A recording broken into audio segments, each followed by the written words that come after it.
we are good at making gaffes on a weekly basis. I think there's something new every week.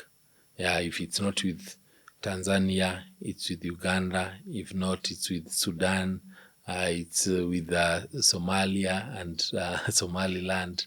It is with the NATO, with the US, with China.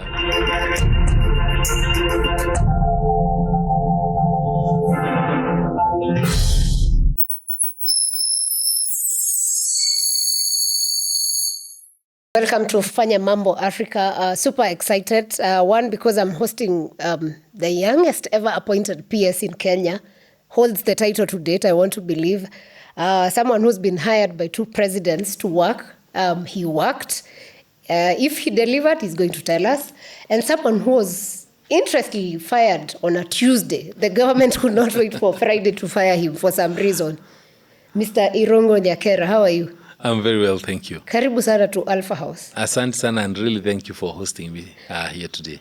Great. Yeah. Why did they fire you on a Tuesday?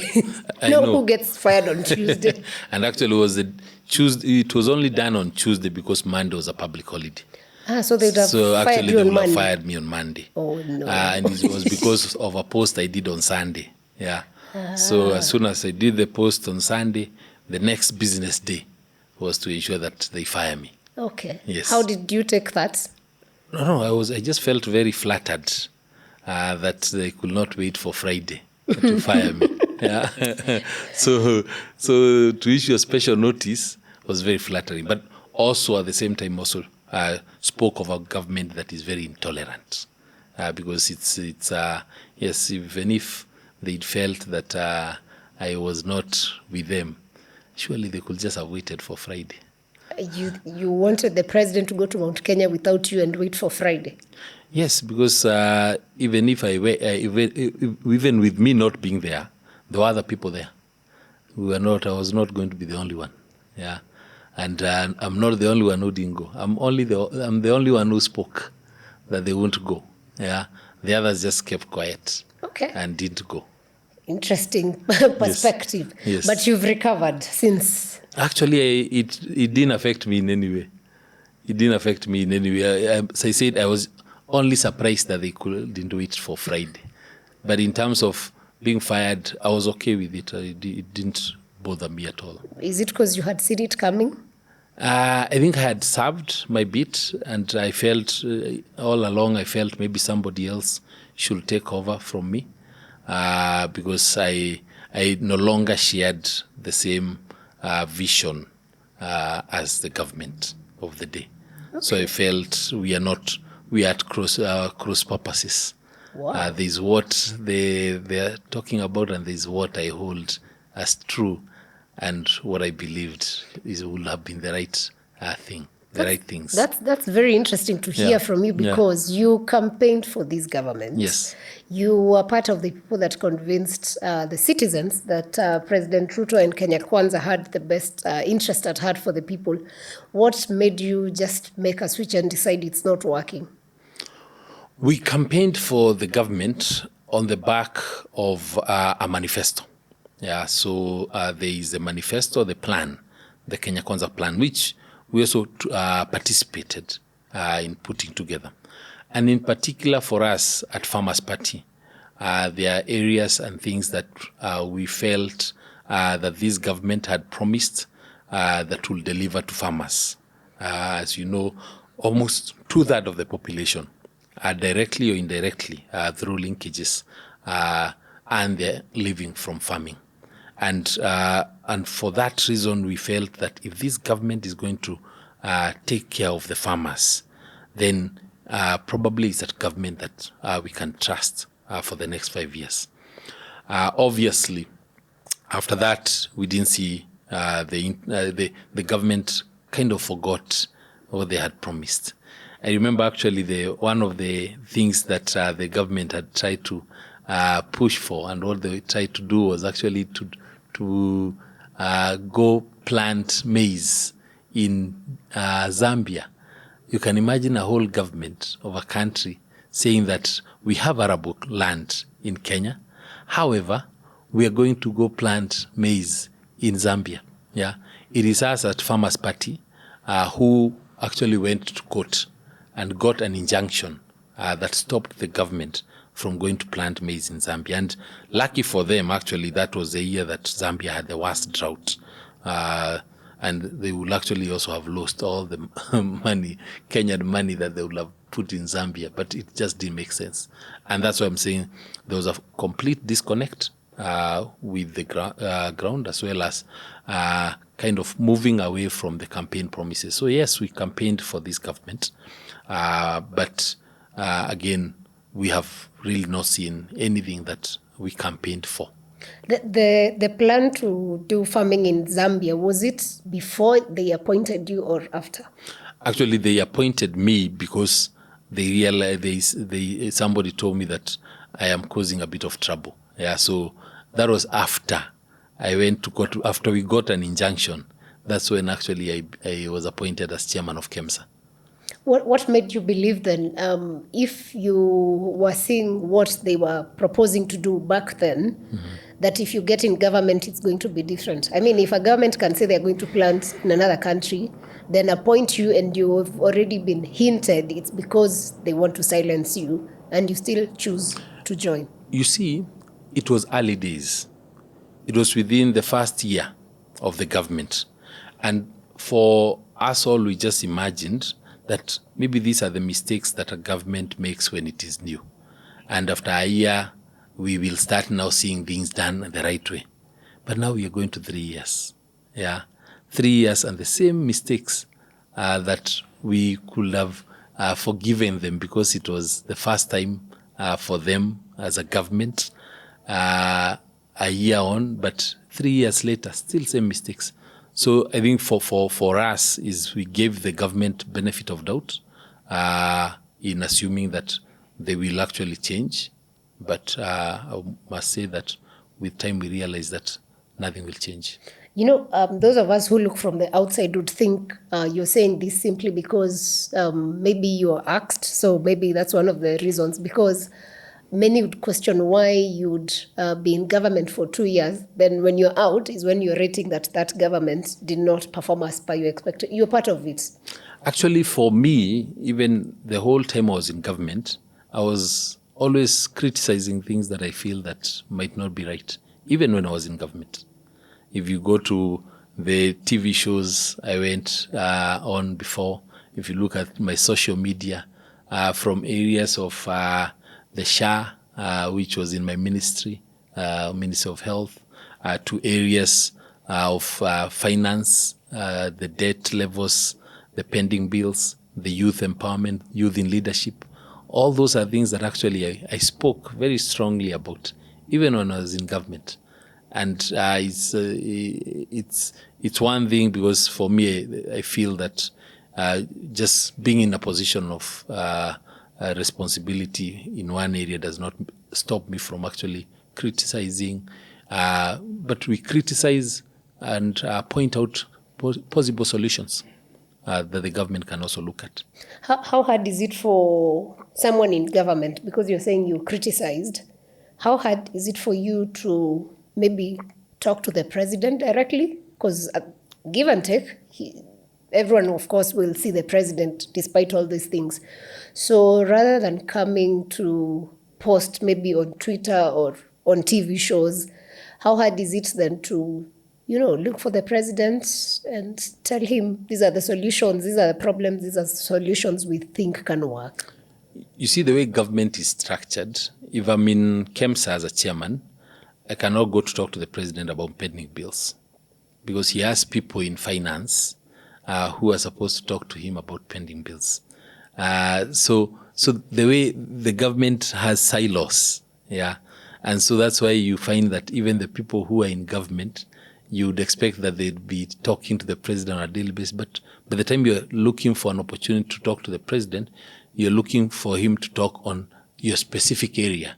I'll be talking to him and I'll meet him on the funding for KEMSA to get medicine, on counties to pay KEMSA debt, and anything else that on donor funds. So those are the things that we'd meet to talk about.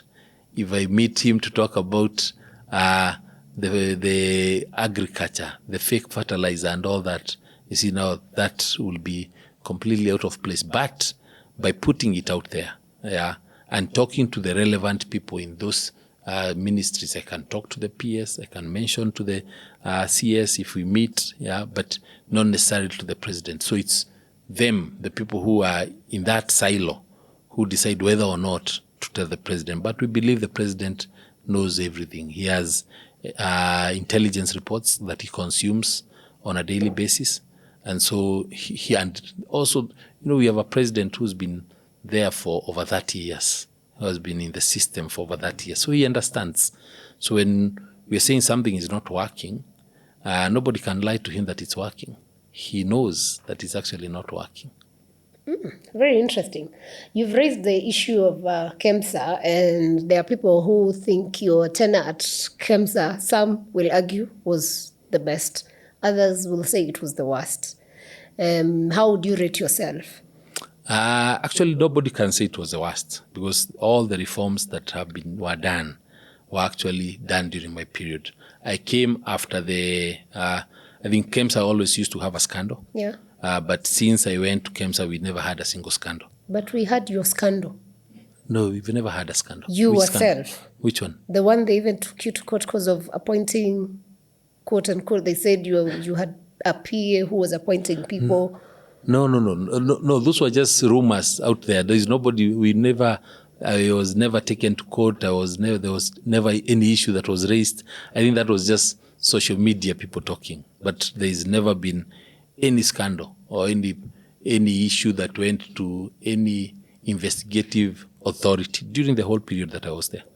But there was always issues before. Yeah, I'm glad that since we left also, I have not had anything from KEMSA. So I'm happy with that. One of the things that we dealt with in a big way was actually an issue of culture and HR.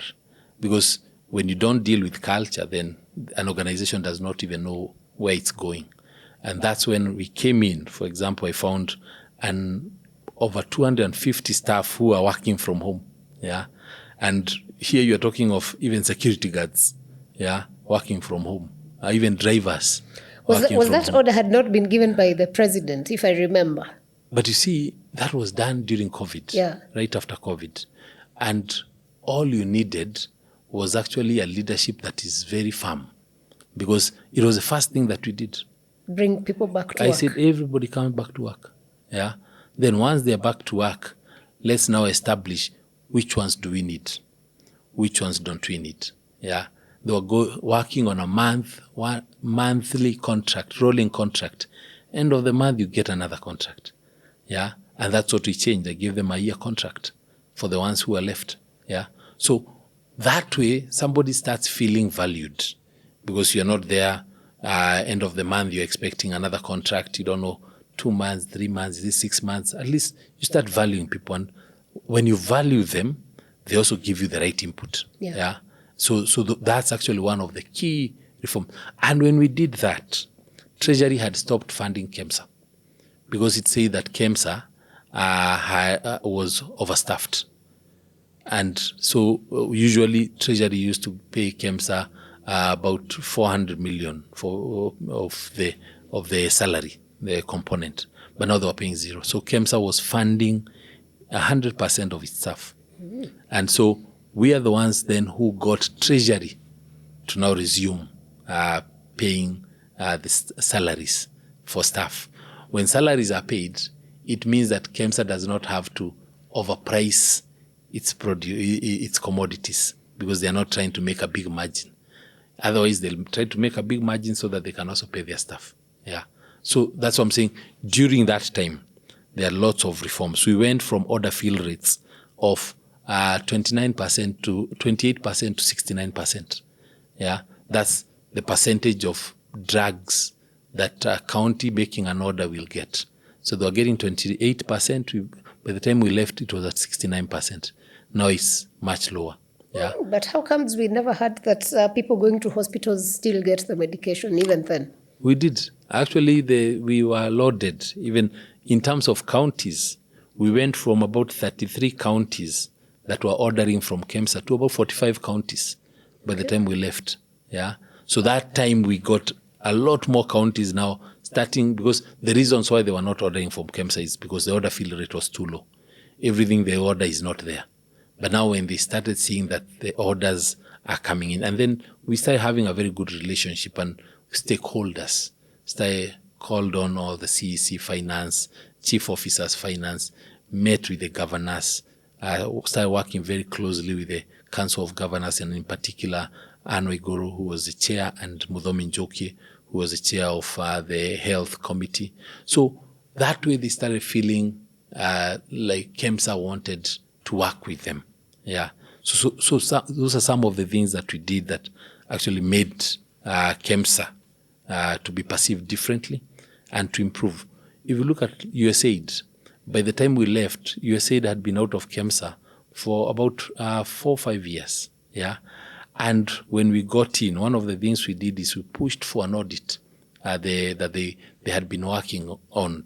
They had wanted to carry out an audit on whether the $650 million that they had spent at KEMSA had reached the intended people.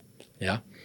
And when I came in as a chair, they sat with me and told me the list of things that they have been pending for over a year, things that they were not being given.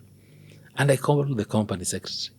I asked, they want minutes, yeah, from these meetings. Where are these minutes?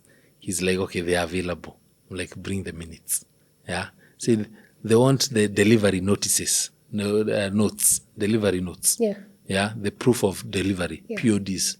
Where are the proof of deliveries to all these health facilities? Was told they're available. Bring.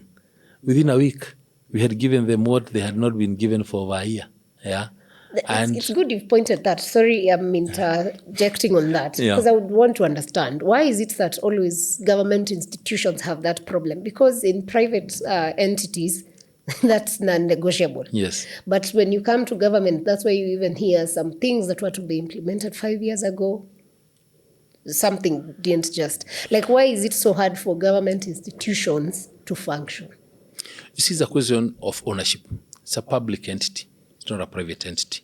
If it succeeds, me as an employee, I might never even get an accolade for it. So it's none of my business, really. It's my job. I'll do as much as I need to do, but I won't go an extra mile. And if, for example, there's someone who's interested in that information not being given, they just give instructions, don't give that information. So for me, I will just obey the instructions. In private sector, where we sit, yourself and I, we have private interests. Yeah, I want my business to function. My CEO has deliverables that he has to deliver. Yeah, and that's why it's very different between a public service and private service. So how can government convert this? Because at the end of the day, I think, okay, politicians may not want that, but citizens want a functional state. So if you are President Ruto, how would you transform that? Because I'm sure in his heart of hearts, probably he has the best interests. But then, as you're saying... I really wouldn't say I've seen anything that will make him imagine that the president has the best interest on those sides, because a lot of decisions made are political decisions. If we actually allowed the private sector, the public sector, to function in a way almost like how the private sector functions, you'll find that it will work. Look at organizations like KRA. There are times when KRA used to really work, yeah, and deliver, yeah. And then, of course, as soon as it does, then personal interests come in, and then you start seeing organizations move in a certain way. And many of them, even banks, we have these banks that have owned partly by government, yeah. And you've seen in many years that they do very well, but as soon as interests kick in, then you start seeing those banks falter, yeah. So it's really about accountability, getting the right people for the right jobs, and non-interference with how those people operate.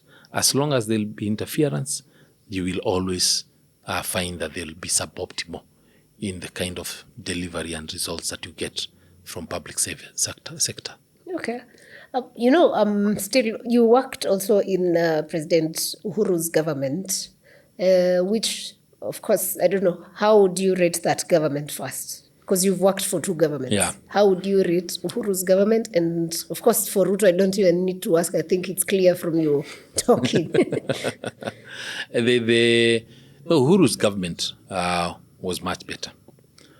I feel the biggest challenge with the current government is that the buck stops with the president. Any decisions made, good or bad, start and end with the president. In Uhuru's government and in previous governments, I would say Kibaki's, the buck stops with the appointees of the president.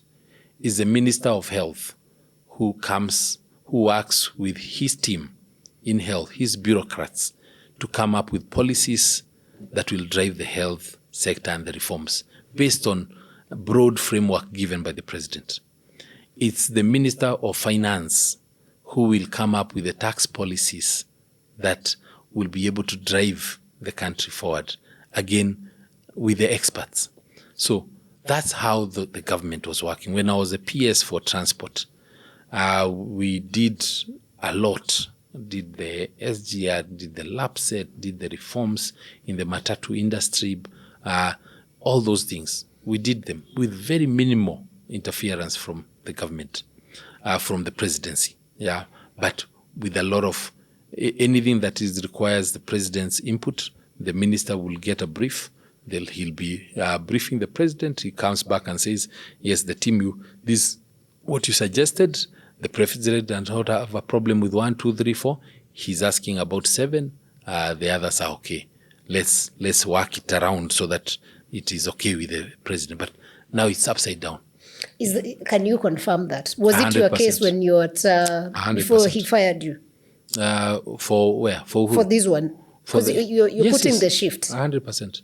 I can tell you a lot of the policies. I can tell even when we were in health, when we were told that the SHA, all those regulations, the acts, were just called and told, let's go to State House to launch the bills. Yeah. Really? Yes. The 3 bills? There were 4, yeah.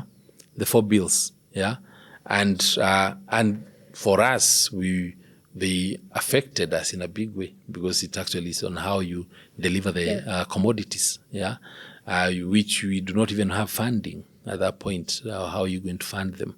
After that, of course, the regulations were done. The regulations were not done in consultation with the stakeholders, yeah. At least the government side, the public participation is done in a way to tick the box, yeah. But the decision has already been made, yeah.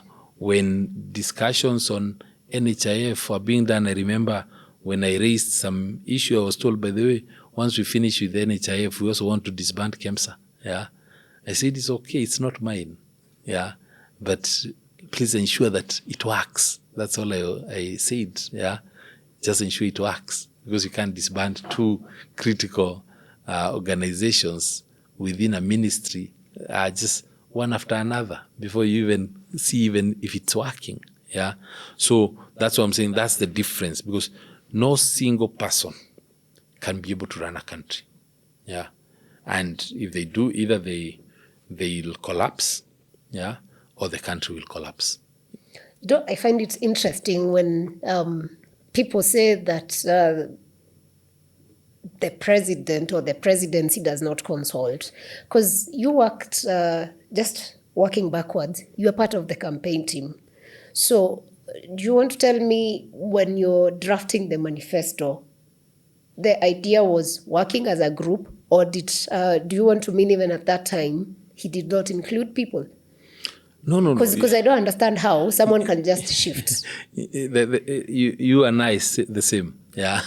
Because during campaigns, you're working as a team, yeah. You're consulted. You're told there'll be we are having a press conference at 4:00 in Karen, yeah. Please come. Wherever you are, you're in different places. Please come, yeah.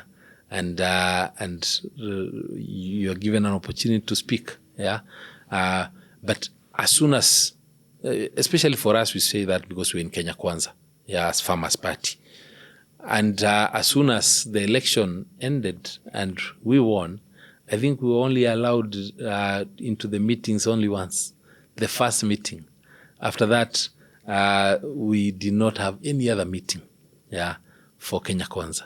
Yeah, the only meeting that we had was when we were called, when we were pushing to have a meeting with the president, and we were called and informed that our parties need to dissolve, yeah, to join UDA, and then after that we will be given positions in government. And I remember for me, I said, we can't do that at Farmers Party, because the person who had been sent now with all of us together, the parties, I asked them, what political parties have those who have been appointed as ministers folded? What political parties have those who have been appointed as PSs folded? Chairmen, what parties have they folded? That now you need us to fold ours so that we can be given appointments. And two, I didn't start this party. This party was started way 20 years ago from today. Yeah. And so it has other people interested. It has over 200,000 members. Yeah. How do I tell them that I dissolved their party, which I found them in, just so that I can get an appointment? So I said no. And I exited. Yeah. That whole arrangement. I was the first one to exit. I think others were taken through NEC trying to change the parties. But for us, we walked out from the beginning. Something else I find interesting is your party is very particular, farmers. So Yes. your agenda was mostly for farmers, right? It's The key agenda. It's farmers, but remember that all of us are beneficiaries of farming. Yeah, of so course. all of us are interested in farming. Generally, every Kenyan, yes. Every Kenyan is a farmer. Either you consume farming products or you're a farmer. That's true. Yeah. That leads me to the question, what in particular can you pinpoint that for the 2 years you're there, you do not have to do it yourself because you're in KEMSA, but did you even sponsor any, get yourself any bill to be sponsored in parliament, something that would, add value to this, say, 200 members that are part of the party, and even us who are consumers of farming in Kenya? You see, in the 2 years, I would say this period we have it. But remember, before that, even the Tea Act, we are the ones who championed it, yeah, towards the election. The national, I was eventually picked by Uhuru to chair the national tea reforms, yeah. So we brought in the Tea Act, the tea bill. We contributed greatly on the coffee bill as well as Farmers Party. Yeah, so we did quite a bit. In the current system, we've raised concerns on the number of bills or legislations that are coming to the House that are anti-farmers. Yeah, actually, at some point we had about 19 bills in the House that were anti-farmer, either additional the licensing you saw, and even things you are required to even get a license to own a chicken. You cannot just sell cabbages to anyone without permits of where you bought them from. So there are things that have been brought to the House that don't make any sense to our current system and our economy the way it is. We are not America. Yeah, we have to walk a journey to be where they are. So we cannot just take laws from the West and just change the name from America to Kenya and then bring them to Parliament. We have to take them to the people. So we have raised issues around that as well. And I feel we need the political parties and even more of us to be able to actually raise similar issues where they occur. The reason why we took the government to court, because we took the government to court as Farmers Party on Zambia, is we felt that why would the government go to grow farming in a different country when we haven't been doing it in this country? If they're going to give fertilizers to locals there, why not give fertilizers to locals here? Yeah, if they're going to give the seeds to locals there to go plant, and then why not do the same here? If they're going to provide a market to the locals of Zambia, because then the government was the off-taker, why not do the same and offer that similar market to locals in Kenya? So that's what I'm saying. As Farmers Party, we went to court and we got an injunction, and eventually the government did not go to Zambia. And since you were probably privy to that information, what was the inspiration or the idea behind that? Because I don't think the government would just wake up and go to Zambia. It's private interests. It's completely private interests. Yeah, has nothing to do with Kenyan interests. It's somebody who felt that they'll get a tender to deliver maize from Zambia, and it had been structured that this maize from Zambia that will come in at a much higher price than maize from Kenya, and they had gone ahead and gotten the ministry to be the one to process such proposal, and it had been approved at the highest level of government. We actually sued the minister, yeah, and the minister and the AG tried to ask us to withdraw, yeah, the case, and I said no, we will not withdraw. Even after I was appointed, I refused to withdraw the case. The same AG you're talking about is the one that you're working with at the moment, right? It was JB Muturi. So, you know why I'm asking this question? Because as Kenyans, sometimes we question intentions of people who want to be in leadership. Because by then, of course, he wasn't speaking as JB. Of course, he was the AG, so representing government. At that point, how does he then explain how he was okay with the government going to do farming in a foreign country, knowing very well we have enough land here, we have projects like Galana and all those, and then now suddenly, of course you're not speaking for him, but suddenly how are we supposed to trust them? People like JB, now that they've seen the light? You see how you confuse us as Kenyans. You see, I guess for when I say the AG, of course I meant the AG's office. It's the office, yeah. Yes. So I don't know at what level such matters, especially the ones on litigation, how high up they go to, whether they go all the way to the SG's office or to the AG himself or to the team, and then they're the ones who appoint the legal representatives from their office. But at no point did I engage the AG himself. Okay. It was his officers who reached out for us to withdraw, the ones who are representing government, and we refused. So what's the status? I think after the injunction, the government decided to pull out of the Zambia deal, and that's how the case collapsed. But usually when you pull out, because we've even seen today, there's a story of government cancelling the contract for the road that was to be done by France, and now we've been forced to pay, is it 6.2 billion? Yeah. So in such scenarios, when contracts were signed, then you do not live to, accomplish or meet whatever was agreed. What happens? And for, let's say, this issue of paying for the road construction, what next? Like, what, as citizen, then we are entitled to? We are in a country where we do not have enough money per se, as it is said. But then again, we are paying because of cancellation of contracts. What makes the presidency and the government make such decisions? No, as I always say, Kenya does not have a revenue problem. It has a spending problem. Yeah. It's where, because it's not your money, you don't really care that there is a charge that will be coming. So that 6 billion, there's somebody who advised government, by the way, you will pay. Yeah, and the government, somebody says, in the words of one of the ministers back in the day, kwani pesa ni ya mama yako. Yeah. So ukiulizwa hivyo, unasema yenyewe si ya mama yangu. Yeah. And you proceed doing God's work, which is the work that you're supposed to be doing. In that case, maybe the devil's work. Yes, you do the devil's work, yeah, without knowing. The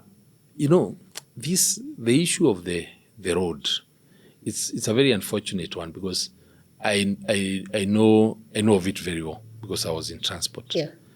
And by the time the Uhuru term ended, remember it was one of those last deals that actually he signed when he went to France to negotiate with Macron for the funding, because it was being funded by the French government under AFD.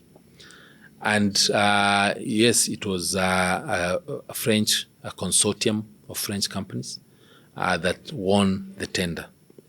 So when the new government came in, it was one of the first deals that they cancelled. So it's something that there was no real justification that it was about the numbers.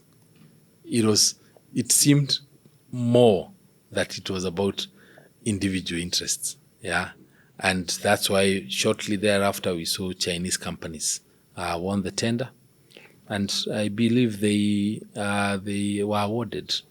At the end of the day, we all want a good road done, yeah, but questions need to be asked at the right time, yeah, on who actually advised on the cancellation, how much money did we save, because I can tell you, when those numbers are run, we'll have lost more money than we'll have made. And certainly, we've lost time. And as citizens, we just have nothing to do on that. Because decisions made here. You know, the Constitution is such that once we elect a government, we give them their 5 years to serve. And then at the end of the 5 years, we decide whether we want to renew their term or whether we want to go home.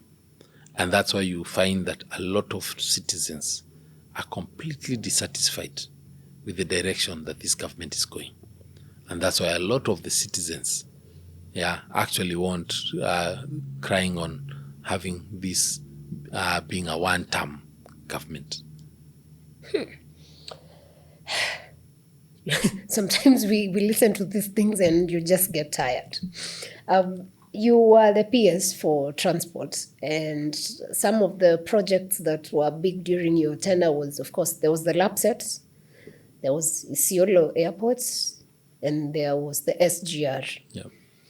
Of all the three projects, which one do you think you shouldn't have done, and why? I would say Lapsset. Lapsset, I'm the one who revived it. It actually had stalled.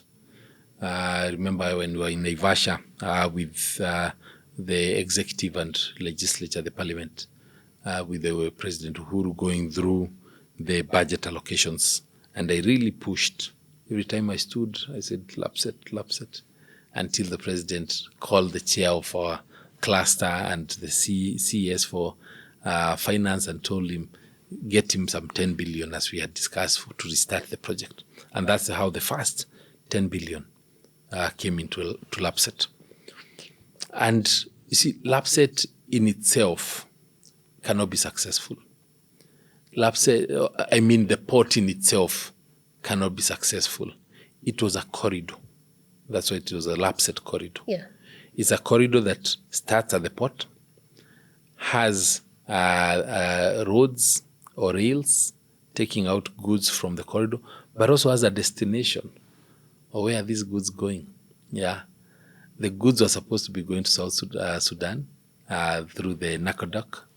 They were supposed to be going through to Ethiopia through the Moyale border, meaning that we needed to build the Lamu Garissa Isiolo road. Yeah, for that to be done, of course, there is the Lamu to Gassen that goes all the way to Malindi Road and the other. But now to do a proper one for main corridor for such kind of then we needed to ensure that Ethiopia secures that as their port. Yeah. And that's why when Kibaki launched Lapsset, he launched it with the presidents from those countries. We waited, did the port, exorbitant in terms of costs, went to almost double what I left it from what I understood. We were supposed to spend about 48 billion. I hear they spent about 120 billion. Why? Yeah. I have no idea because it was still the three birds that were done. We allowed Ethiopia to acquire enough ports. They got the port in Hadessa. In Somalia, they secured the port in Djibouti. Yeah, Eritrea. So they no longer really needed the Lamu port.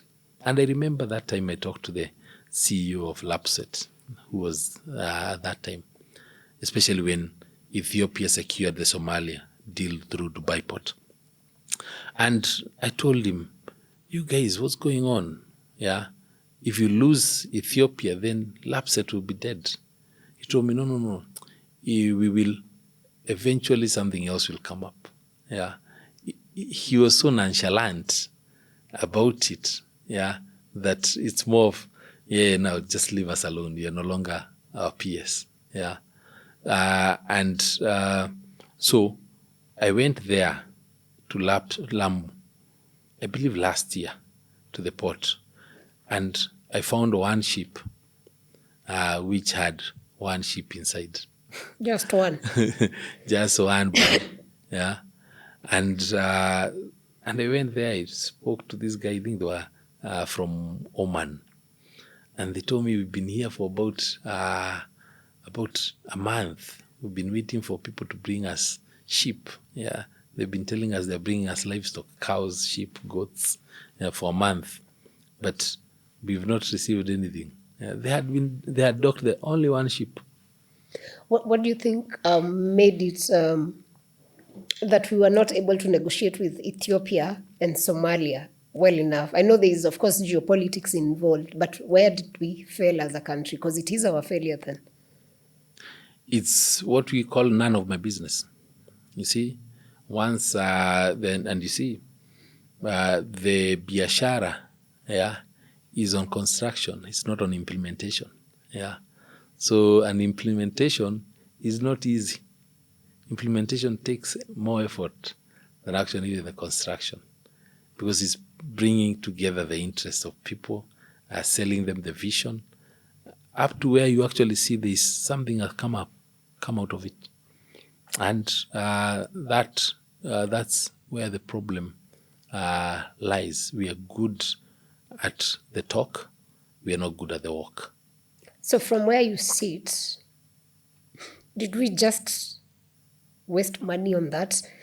And is there a possibility of its revival? We wasted money because there are plans for using it as a transshipment port, where big Panama size ships, because of the depth, natural depth of Lamu port, they'll be able to come there, dock and put whatever it is into smaller ships that can go to many ports. That had been also a plan. But you see, they've had the tender done, I think about 3 or 4 times for operating Lamu port. But every time it's cancelled because of interests. So I don't know where the interests lie, but I just know that if it dies and it's dead, and it will really just be because we killed it. If you were to be president of Kenya and such a thing was done and goes into waste, what do you think, what sort of punishment do you think such people who cost the country a future should get? Or how do we deal with them? To be honest, one, I don't think we'd get there because in as much they're needed, these are critical infrastructures. The president ought to have been properly informed. And this was during Uhuru's time. Yeah. Properly informed of progress of this project. A project that's over 100 billion. Yeah. To know where exactly are we going, and asking the questions that are supposed to be asked to the minister. Yeah. Why? Okay, Ethiopia has gone to to Somalia, has partnered with Puntland. So what happens to our port? I remember we had Development Bank of South Africa together with we had put a proposal to actually take over the port together with the South African ports. Yeah. But maybe the deal was not good enough for whoever was working on it, and they could never sign it off. Yeah. So one is, it should never have gotten there, because the president should be able to oversee, at least to have a visibility of such mega projects. Secondly, I think people should have been held personally to account, like the minister, who was the minister then, the CEO, who was the CEO then, the port, Kenya Ports Authority, which owns the port there. They should all have been held to account on why have we wasted public money? Why did we take money and poured it in the ocean? In the ocean, actually, Yes, in this yes, case. Yes. So this is part of the debt we are paying, right? It's part of the debt. For Yes. a dead port. Yes, we borrowed money from China. So this is money that we borrowed from China. So when there is the money we are paying to China every month, part of the money is It's being just paid for sinking on a something that daily. is just there. Just there. That's, I don't know. This country just messes people on a daily, which is terrible. Isiolo Airport. Yeah. What would you tell us about it? Because you people marketed it like it was going to be a game changer. But the last time I was on that stretch, I have not seen any. If anything, I have seen Miraa, because I come from almost near those counties. They are still using the road to transport Miraa. Yeah. I think the first was the issue of land ownership, that there was disputes on the land, but mostly was that the runway that was done was substandard. And also that there was no clear policy on who will be using Isiolo. But how did you oversee a substandard runway? Because I think you're still the PS. Yes, I came in when it was already been done. Okay. So the runway was done. I'm the one who restarted, who got it back to the project again had stalled. I came to revive it. Which, for us, I tried to push more for like the Miraa business to move there. But then everybody was bringing issues. They're saying, okay, the flights taking Miraa to Somalia also have other goods and cargo that they pick from Nairobi. So they have to be at Wilson because we are trying to find ways to decongest Wilson. Wilson is one of the busiest airports in Africa, actually the second busiest airport in Africa. So telling them, okay, then why don't we have you take whatever you need from Wilson, but then fly into Isiolo and pick the Miraa? They're like, okay, landing costs us more, to now make another landing. And so there was never a real justification for its operationalization. Yeah. So but then why initially? Why was it of interest if we have not started to? Normally, when you start a project, you do like a lean canvas of the full circle. Yeah. Why would you then be okay with let's try an airport? Then we're like, actually, it doesn't work, it's a dollar.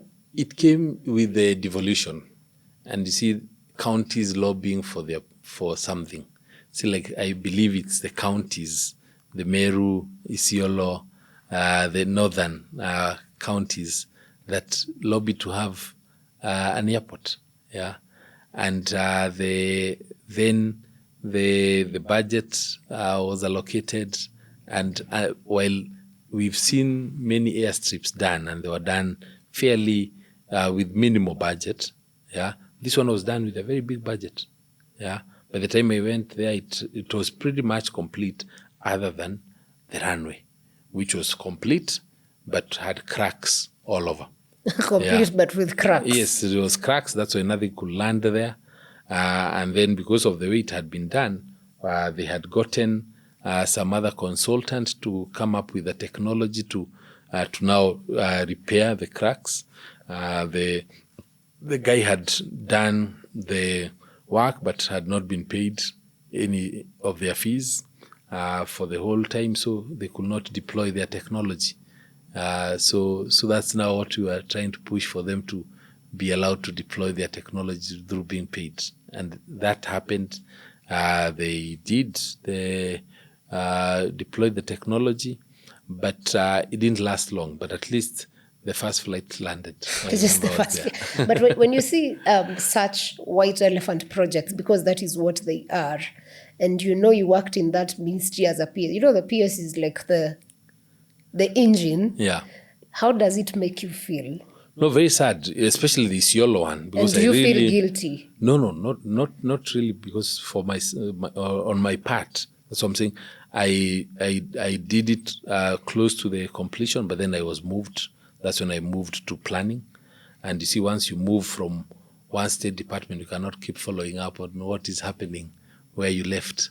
So it's just, I was seeing that it's just that the former chief of the head of public service, when they were having the inaugural flight, said that they can't have it without me because I'm the one who actually revived the project. And that's the only way I was on the first flight to Isiolo, and we were going for campaigns in Isiolo for the 2017 election at that time. Yeah, but I think the fact that there was no business model around it, I think that's the biggest, that was the biggest problem. There's really nobody who can be pushing for it to become operational because they're not going to use it. It's probably just people who want to fly into Isiolo. But then the other flights, the other airport, there's Wajir Airport, which is not far from there. Yeah. So anyone who's going to Wajir and northern Kenya can fly into Wajir. So this is just a destination. And if you're talking of Nyeri, it's not far from there. They have an airport airstrip there. Yeah. So it's, I think it's something that was done without a plan.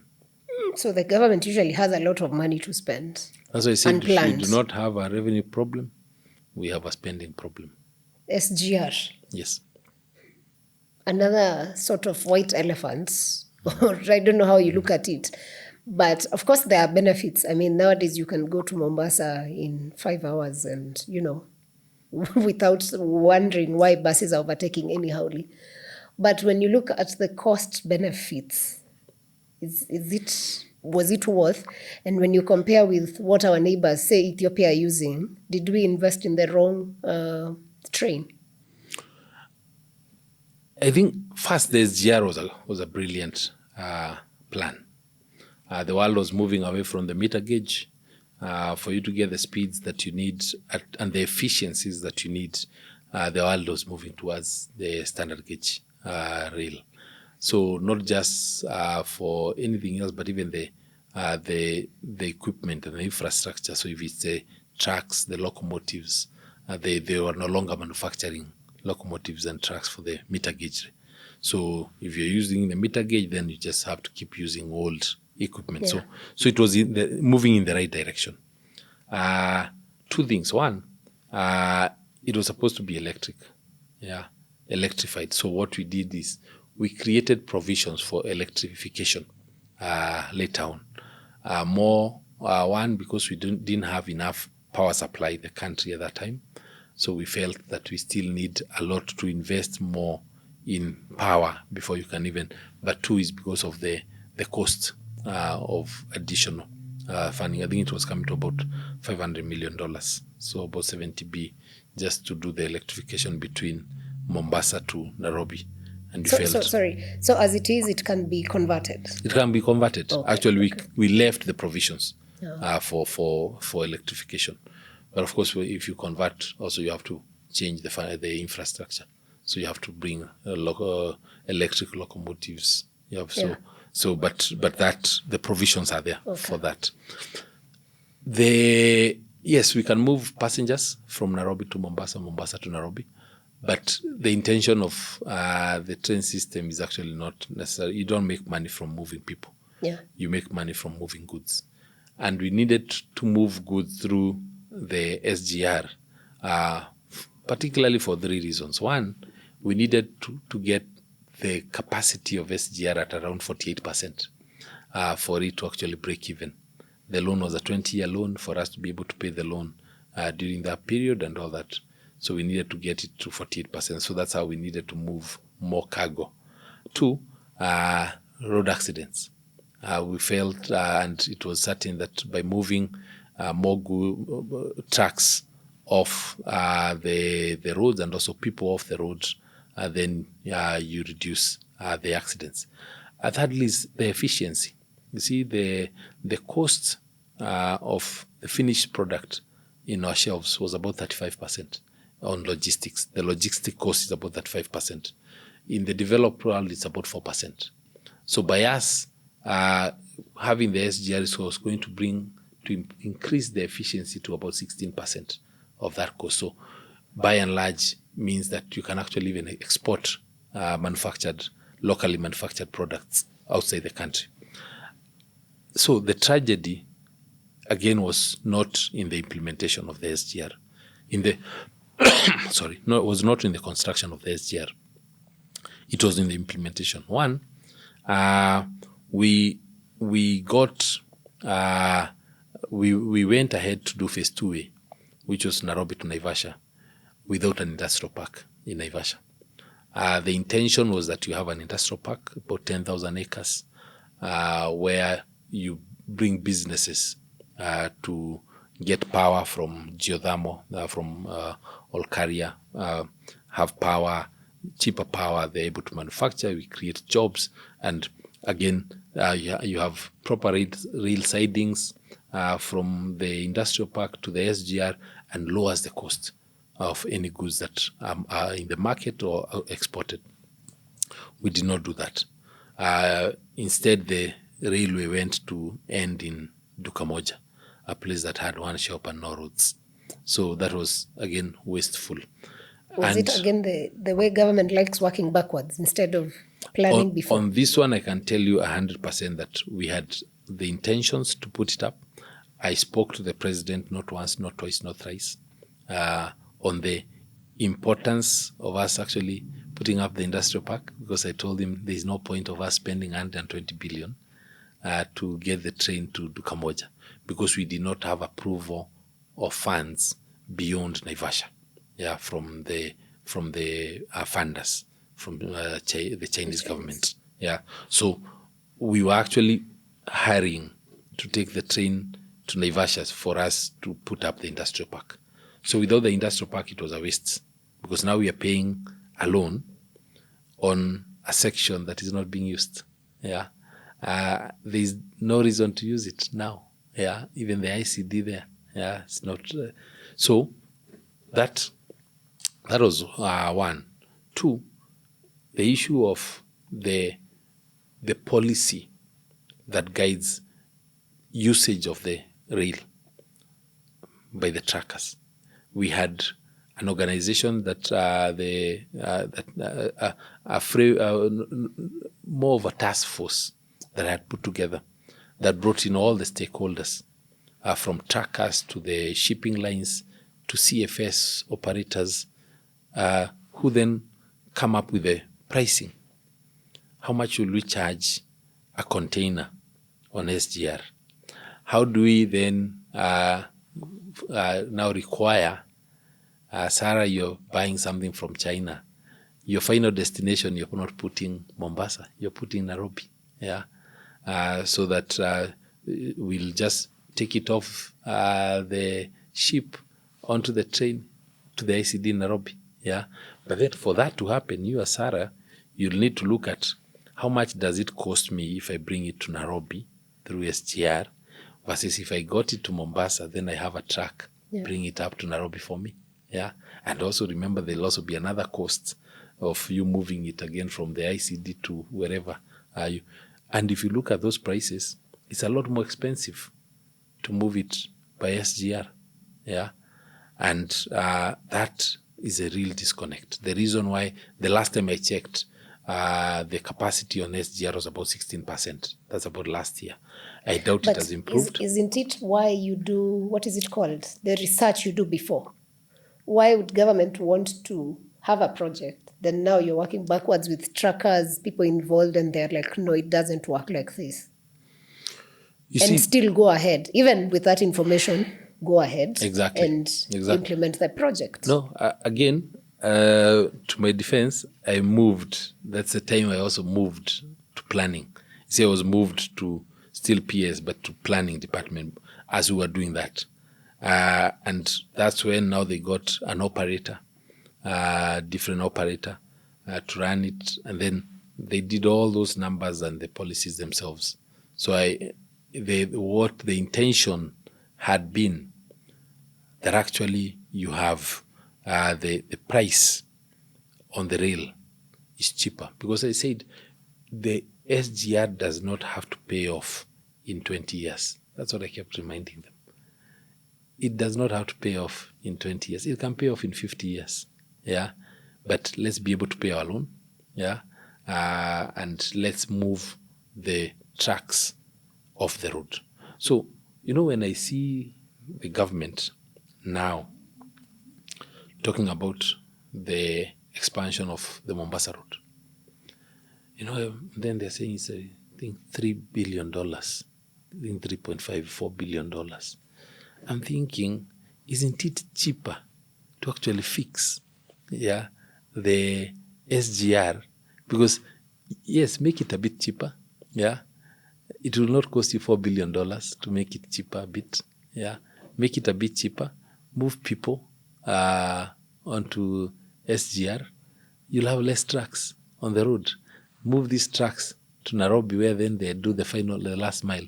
Move the others to Naivasha from the ISDD. They are doing the last mile. But you don't need to spend $4 billion on Mombasa Road when you have a parallel infrastructure that is underutilized. It doesn't make any sense.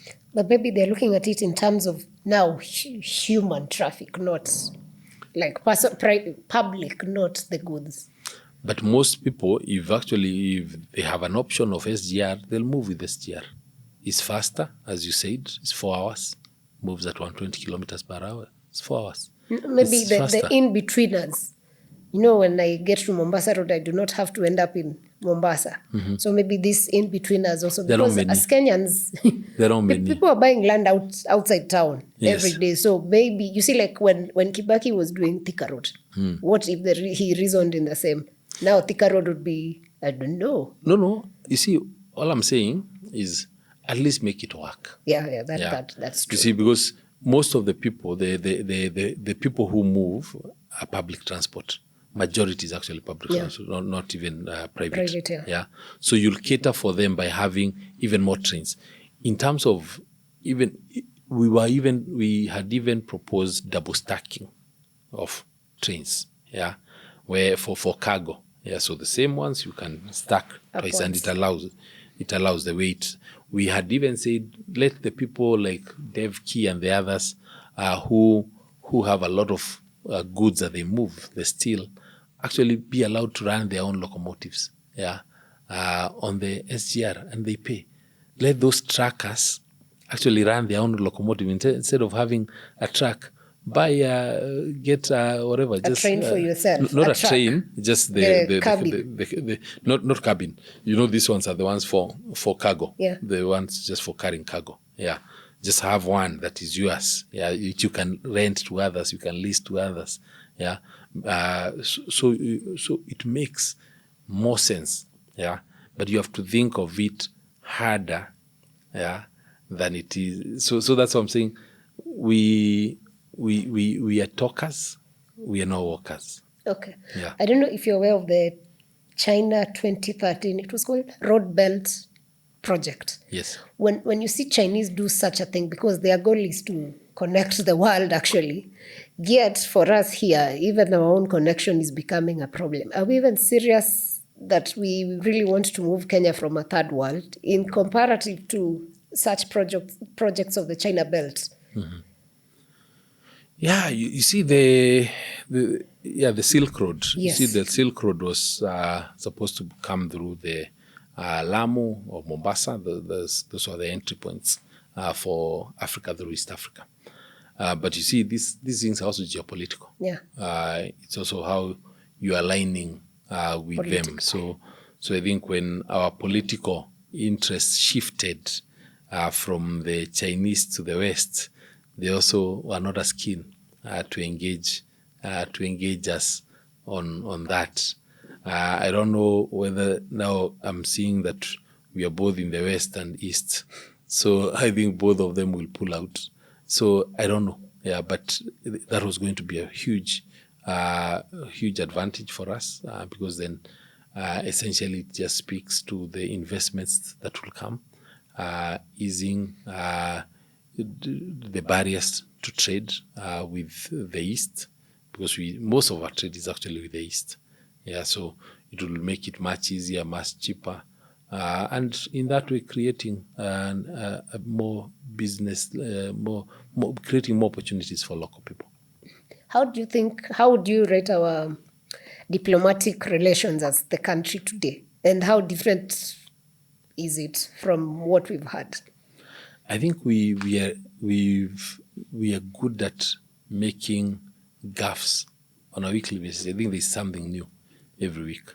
Yeah, if it's not with Tanzania, it's with Uganda. If not, it's with Sudan. It's with Somalia and Somaliland.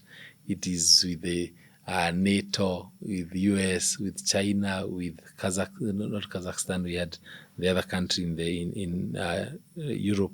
Yeah, it's with DRC. Yeah, actually, even the loss that Baba suffered at the AU was actually more because of our gaffes.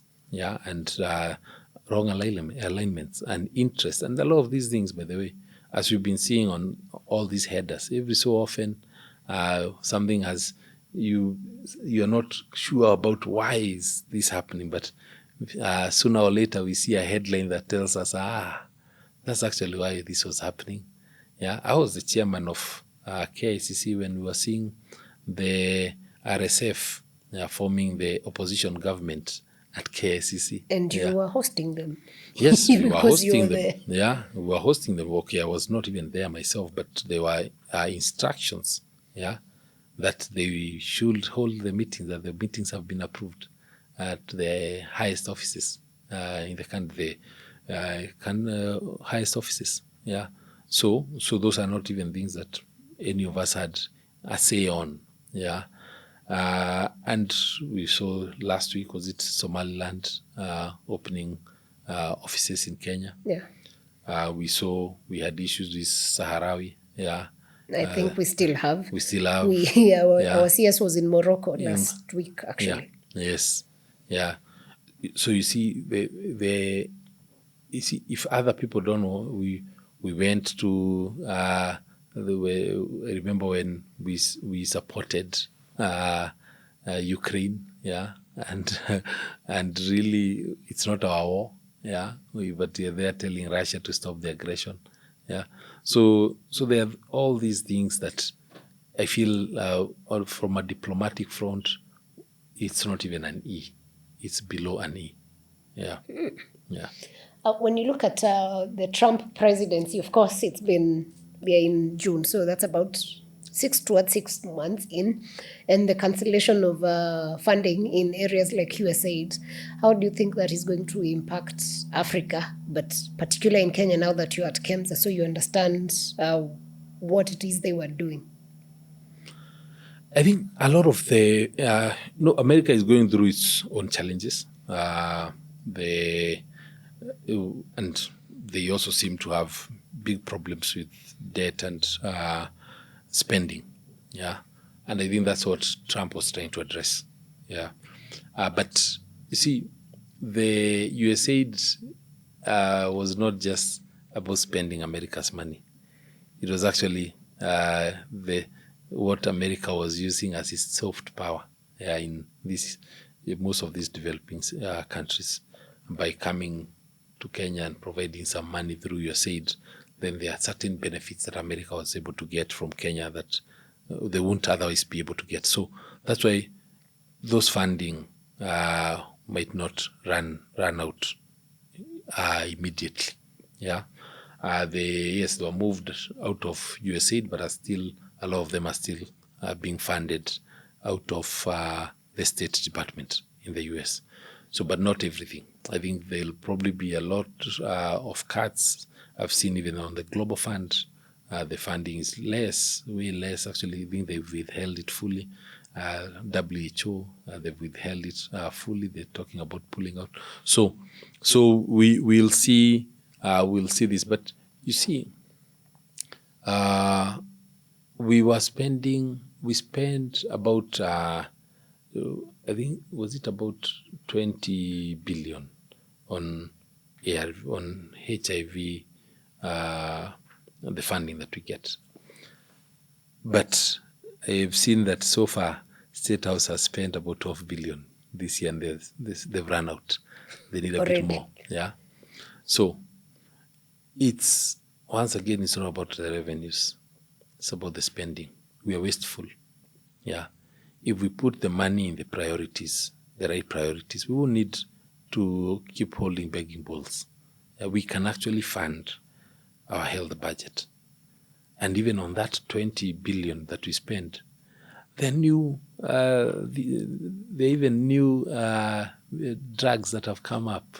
Yeah, like we need to be already talking to those ones, because they're at a price of like almost a tenth of what we are paying today. But because we're being funded by the US, they're the ones then who dictate what to who use. we buy it from. Yeah. So as a country, then maybe we should take it as an opportunity to actually get things done and done right. Yeah.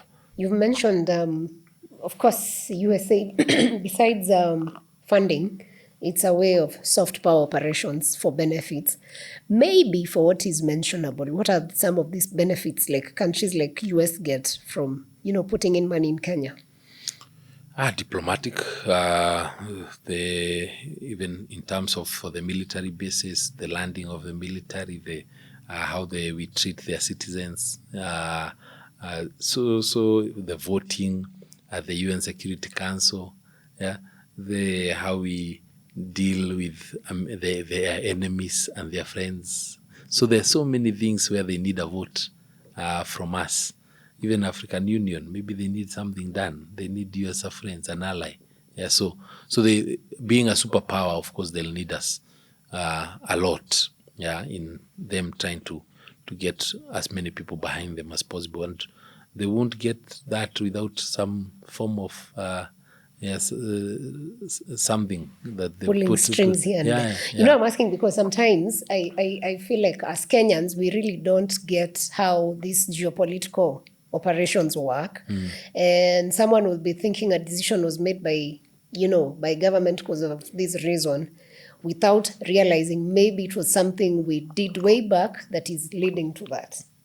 So it's a very interesting perspective. If you look even at the Haiti mission, why would we be there?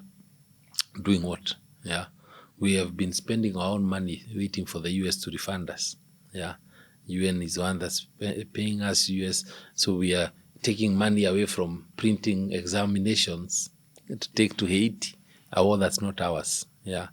So those are some of those things that we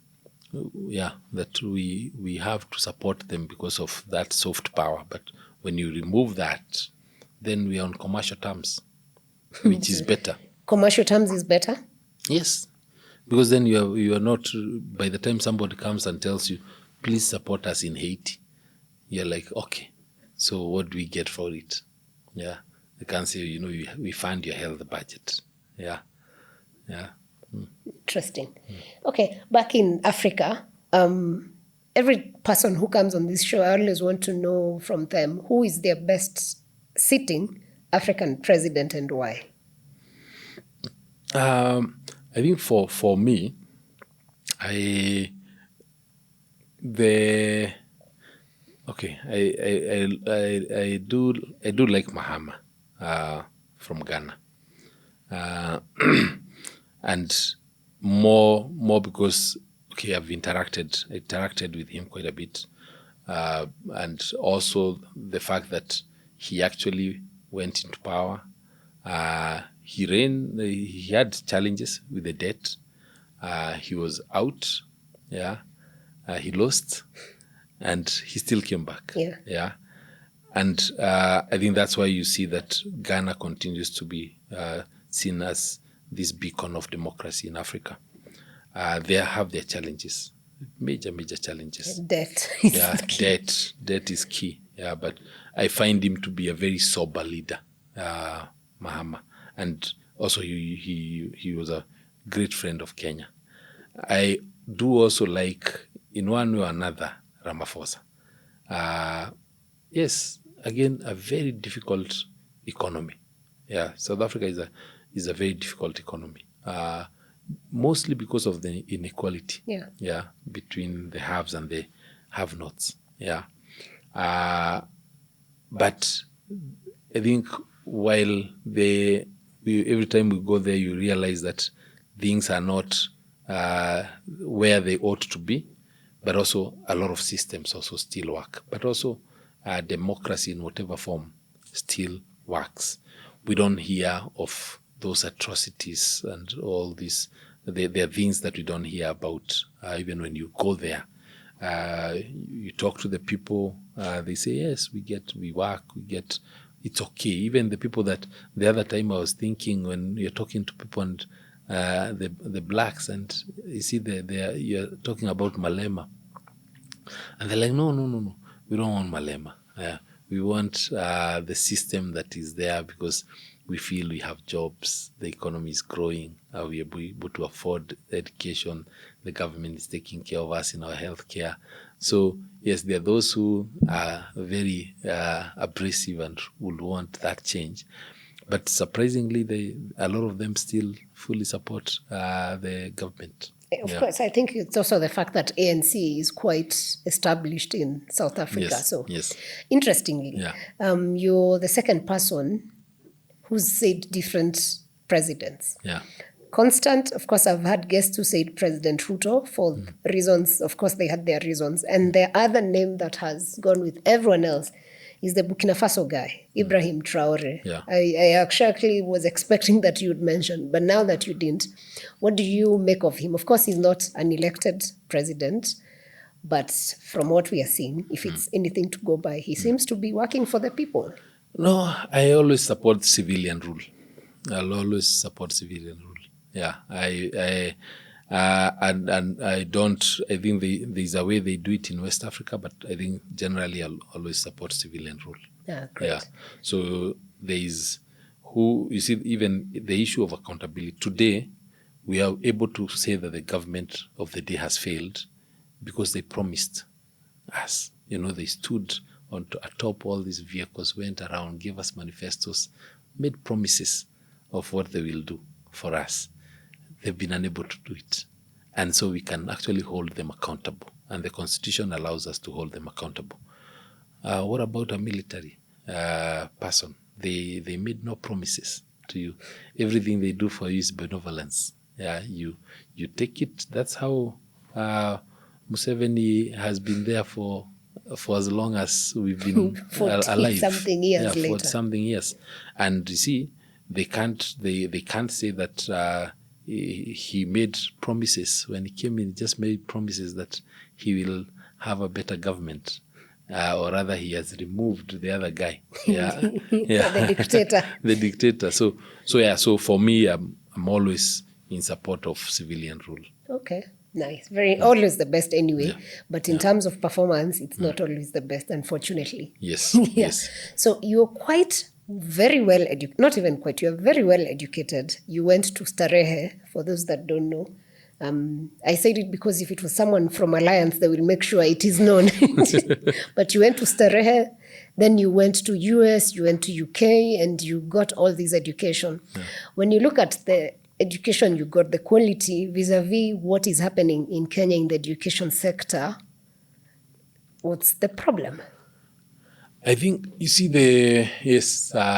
so I did did my undergrad in the US at Stanford, then the master's at Oxford. And I think the difference I feel is more around the teaching staff.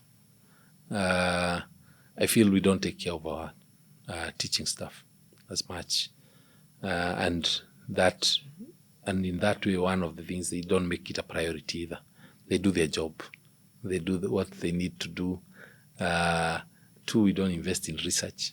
Yes, you'll find that those universities I've talked about have some of the biggest endowments. They invest heavily in research and give the students opportunity to actually get very practical experience of what the Like I remember at Stanford, my professor for computer science was also the chairperson of Google. Yeah, so the experience is bringing to the class is actually, and of course Google started also at Stanford, so they got the research, the labs, the huge investments that were being done, given there. Then, as secondly, I think that is the issue of investment. Then I think we do not have a very clear education system. Yeah, 844 in.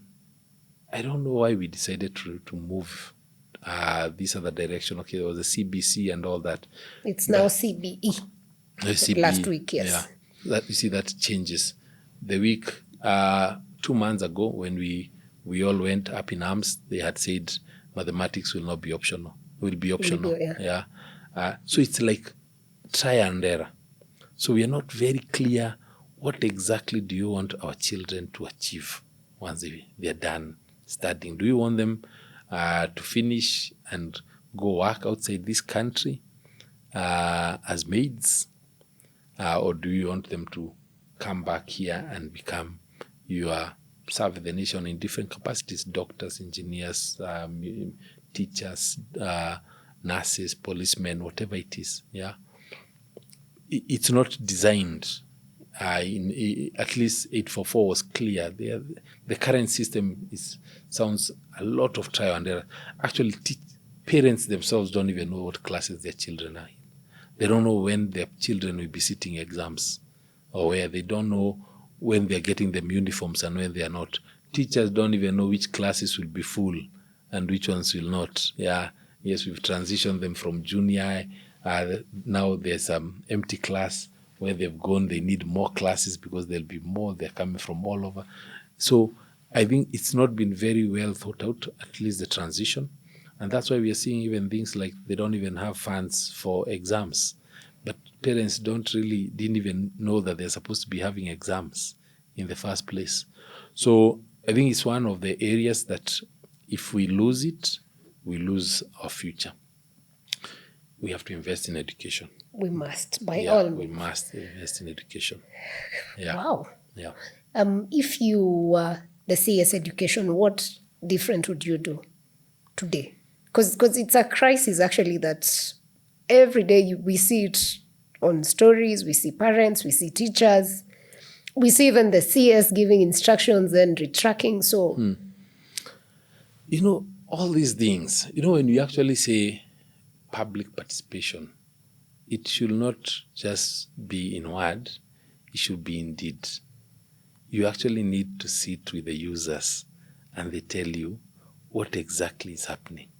Yeah, and where do you want to go? The crafters of this curriculum, what exactly do they intend? Who are we borrowing from? Because you see, I was even looking at when they were talking about the mathematics, and I remember I was one of those who went up in arms because I love mathematics. I love STEM. Yeah, I believe that we should get our kids interested in STEM. Yeah, and if not, then they get off STEM at a much later stage, not very early. Innovation, ingenuity, ideas, ideating, all these come from actually engaging the mind through the science, technology, engineering, and math. Yeah. So I feel we need to. Sorry, I was saying that I was looking at in the UK. Yeah. Math is compulsory until 16, but they're trying to move it further. Yeah. So campus. Yes, to campus, to university, that is also compulsory. Even in the US, certainly university is compulsory for you to get any degree to have some math. Yeah. So for us to be able to now come and say it ends in standard 6. Yeah. So you ask, who came up with that? Do they just hate their math teacher? Yeah, they just hated their math teacher and decided, yes, I have been given an opportunity to put a full stop. Yeah, and I'll do it out of my hate. Because we are moving in a world where artificial intelligence, robotics, the machine learning, space travel, they're becoming the norm. You can't have any of those if all you're doing is you're not doing STEM. Yeah. So I would really, I think I would engage people more. Engage more. And that's a ground. Yeah. Now, I was coming to that. You have ditched farmers. Now uko kwa kusikiza ground. Yes. Wamunyoro's Express. Yes. What inspired your movement? And so what should we expect? Oh, one is I feel we align in terms of the view of the current system, where we feel what he says, he's a truthful man, Rigiji. And I think not many people want to speak the truth. Not many people want to hear the truth. And we need to normalize speaking the truth and telling the truth without fear. And essentially, for you to speak the truth, you need to know it. And you'll only know it by asking and listening. Yeah. And my interests are to run for political position in Nairobi. And while, of course, I've been with Farmers Party for a long time, as you said, a lot of people still associate Farmers Party with farming and not necessarily the consumption of farming products.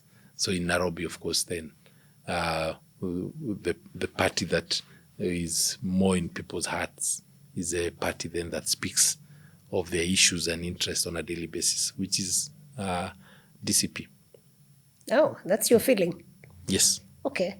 You've said it's very important to speak truth. Yes. And this I will ask because we ask it. We do not want to ask it as truth when we interview people. But how much money changed hands, either for you to pay or for Rigiji to pay you to be part of it? Because we know it happens in the political space. You see, politics is not should not be a person's duty, a single person's duty. I think it should be everyone's, a collective effort. And that's why you find that when people say, support me to run for position in office, people contribute money for them. If we saw Raila and Kalonzo in the last election holding even a pay bill for people to contribute money. We saw them holding the 1 million shilling dinners, and very many people participated in them. So it's more of supporting a politician or political direction because you feel that it aligns with your interest, or that it will make you make the country a better place in your own view. So yes, we'd support. We have always supported political parties. We have always supported politicians, and we'll continue supporting. And anybody, you see, these things are never forced. If you don't feel like you want to support a political party or politician, then you don't have to. But if you feel that by doing that you're investing in the future of the country, because that person cannot do it alone, yeah, then kudos to you. Okay. Yeah. You've mentioned Nairobi politics. Of course, we are all watching, all of you who are saying you're interested in Nairobi. What is this position that you feel Nairobi would be of value if you led? We are all about listening to the ground and listening to the people. So since we have about 2 years to go before we actually make any political decisions, we'll keep listening. So but we just know that it's in Nairobi. Are you saying you don't know yet? We have our own view of it, but we want just a bit more time. I like the way you're saying engaging. We. Yes, because I have a team. It's no longer me. Okay. It's not just me. All right. Yeah, it's different people have different thoughts, different views, and we're putting in our efforts in different ways, but to ensure that by the time we come and announce and declare that this is the party and the position, then people will know Okay. who that We is. shall be here. Yes, In thank fact, we will host you when you decide, perhaps. Thank you. Since you're someone who understands matters economy, the president mentioned there that, I think it was actually yesterday, that Kenya, for the first time, now has reserves at 10.3 billion. Is this a good thing? Is it a bad thing? Is it an average thing? Should we be happy? Should we be worried even when we do not have funds for education that we have reserves? Should we weep that we are saving money and a country is borrowing? I think we need to look at it from a number of, from different angles. But key is, where's the money coming from? Where are the reserves coming from? Are they coming from remittances from overseas? Are they coming from a surplus from I don't think it's a surplus. from we have import debt. export? Yeah. Are they coming from borrowings? Are the reserves coming from unremitted expenditures like paying for the G2G oil? Yeah. So I think we need first to understand what's leading to this growth. What I can say is, one is the having high reserves is a good thing, but then how sticky are they? How sticky, as in how quickly can they move out of the reserve? Yeah, because we were at 7 billion not too long ago, about 7.8 billion about a few months ago. So an increase of about 2 billion is quite high. So I think 10.3 billion. So I would want to know more, to understand, because as you said, our imports, if it's our imports that have gone down, it's a problem. Yeah. Have they gone down because we have import substitution, meaning that local industries that have come up so that we do not have to import? I doubt. Is imports because people no longer have the buying power? Yeah, so they're no longer buying as much, spending. Yeah. If exports are not as high, why? Because local manufacturing is not happening. Yeah, so I think there are lots of things to look at it before you can make a real statement on whether it's a good thing or a bad thing.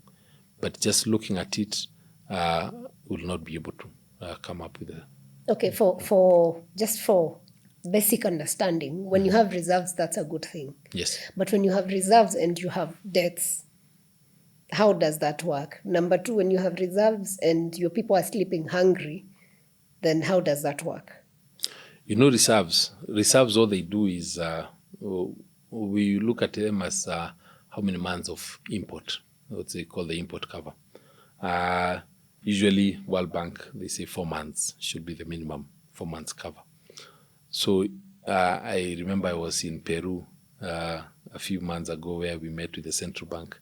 They have 16 months of import cover, which is 4 times the requirement of almost $90 billion, which I asked the central bank governor the same question. I'm like, why are you holding so much money, yet you can actually release some of this money to build local systems, structures, individuals, SMEs? In Peru, almost over 95% of businesses are MSMEs. Yeah. And the thing is, there is no way of moving money from the reserves into the economy, yeah, unless now the government now just takes that money and makes it a revenue and spends it. But it is difficult because then you have to look at what are the shocks that could come, because the shocks here for us is on the G2G. I think that's, for me, I consider one of the biggest shocks, because I think our payments are every 6 months. Yeah. But the import cover being that, the forex being that high also explains why the dollar shilling has also been very stable. Yeah. Hey, but why is it not going down? Like, it's just been on one. you see, when there's no demand for dollar, because people are not buying things, importing things, people are no longer taking loans in dollars, banks are no longer lending anyway. Yeah, so you find that there's no demand for dollar. So when there's no demand for dollar, then it's not moving. There's money coming in from remittances, which is quite high. We have very high remittances, but there's no money going out. And when it's going out, it's there, it's available at the central bank. So it's for the person watching to decide if that's a good or a bad thing. So do you want a dollar? Yes, it's 129. Do you want to shilling? It's there, 129. So you are indifferent on whether to keep dollars or to keep shillings. Oh, wow. Yeah. Okay. Very interesting perspective. Across, of course, Kenya, we've had 4 presidents now. In your own judgment, who would you rate as the best performing? And you have to give a reason as to why you give that as the best performing candidate. The last. President.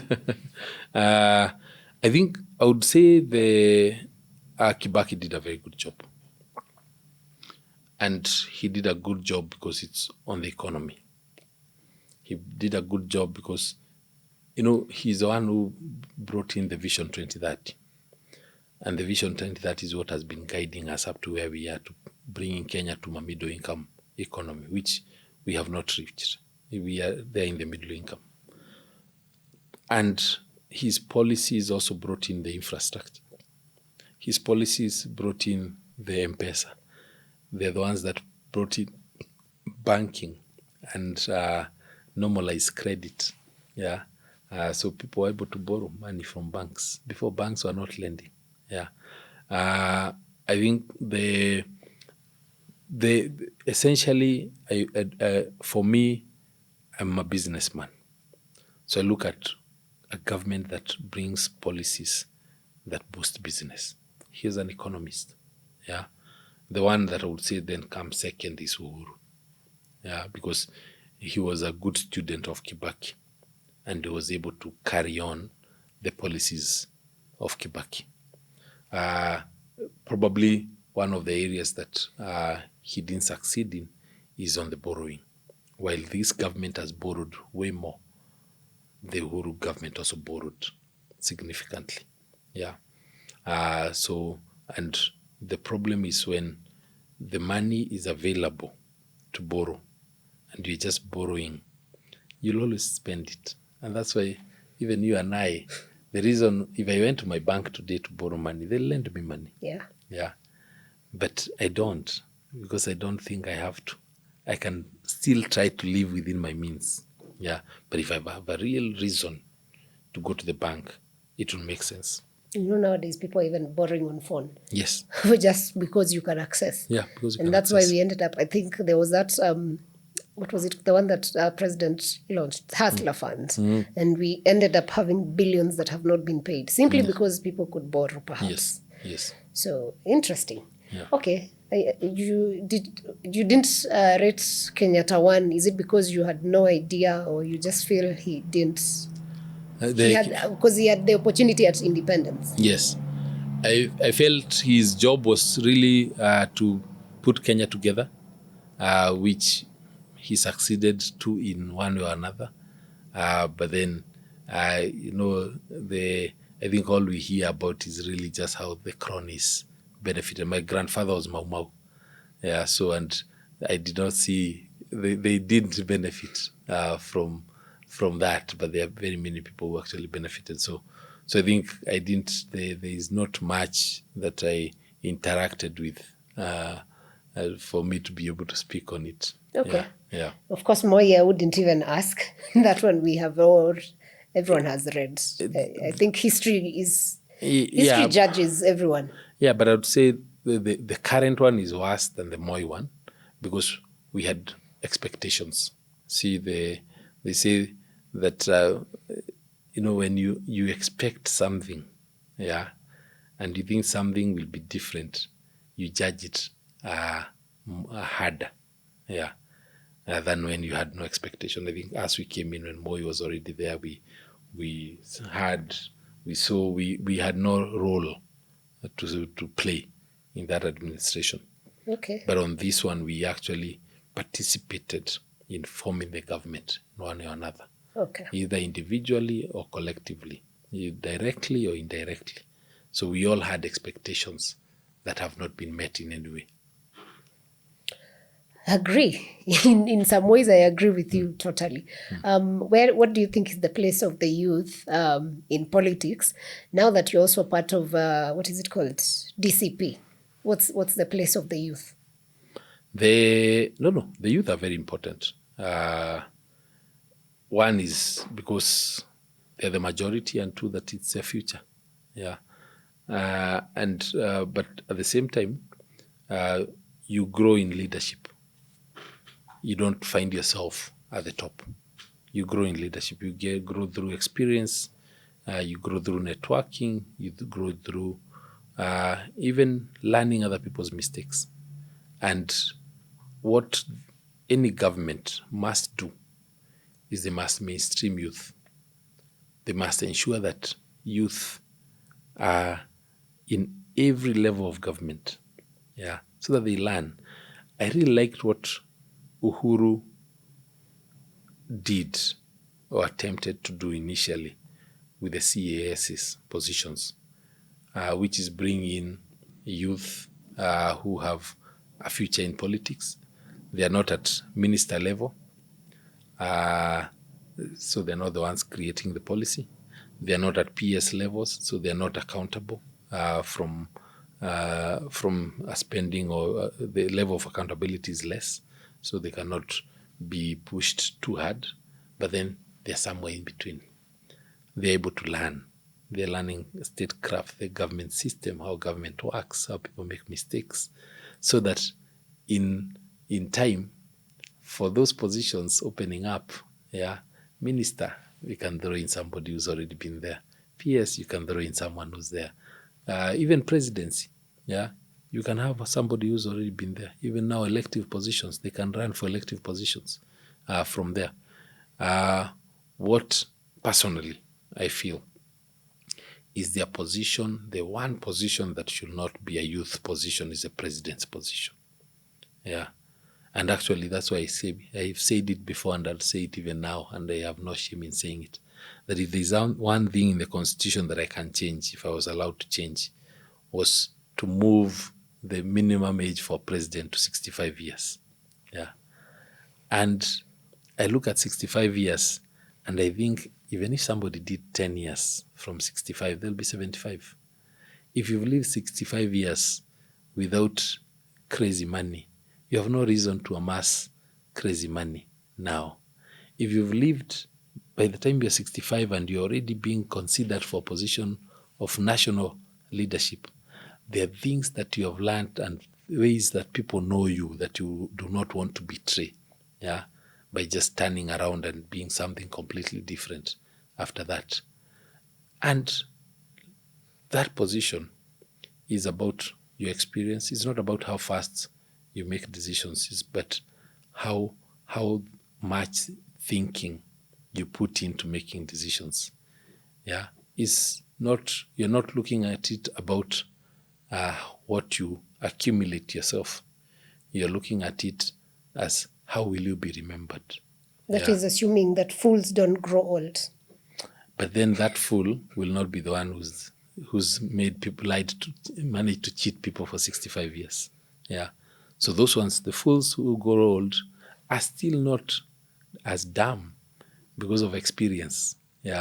Experience actually changes even fools. Someone who's 65 and was an E student will still tell you, by the way, if you go close to that dog, it might bite you, because probably it's bitten them. Very interesting perspective. As we close, I have two questions. One will just be what you think your ideal Kenya, and then if you think President Trump will be able to end the Russia-Ukraine war. For Trump, if I start there, I don't think so. I think he went. It became too personal for him. And you saw how he related with Zelensky. Then later on, you've seen his outbursts on Putin.